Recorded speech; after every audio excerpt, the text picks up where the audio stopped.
માળિયા હાટીના માંગ રામનવમીની ધામધૂમપૂર્વક ઉજવણી કરાઈ। શ્રીરામ મંદિરોમાં ધાર્મિક માહોલ છવાયો, ભાવિકો ઉમટ્યા। 12 કલાકે રામ જન્મોત્સવ ધર્મપ્રેમી જનતા દ્વારા ભારે ઉત્સાહપૂર્વક ઉજવણી કરાઈ। વહેલી સવારથી જૂના રામ મંદિર, રામચંદ્રજી મઠ, જલારામ મંદિર અને સંકીર્તન મંદિરમાં સવારથી વિવિધ દર્શનનો લાભ લેવા ભક્તો દર્શન કરવા ઉમટ્યા।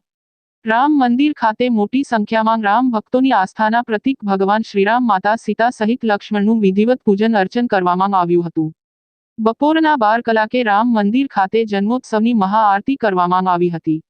રિપોર્ટ પ્રતાપ સિસોદિયા। રામચંદ્રજી મઠમાંથી આજે રામચંદ્રજી મઠમાં રામનવમીની ખૂબ ઉત્સાહપૂર્વક ઉજવણી કરવામાં આવી છે અને બધા જ ધર્મપ્રેમી જનતાએ ઉત્સાહ અને ઉમંગપૂર્વક આ આયોજનમાં સામેલ થયા હતા અને બધાએ સારી રીતે ઉજવણી કરી।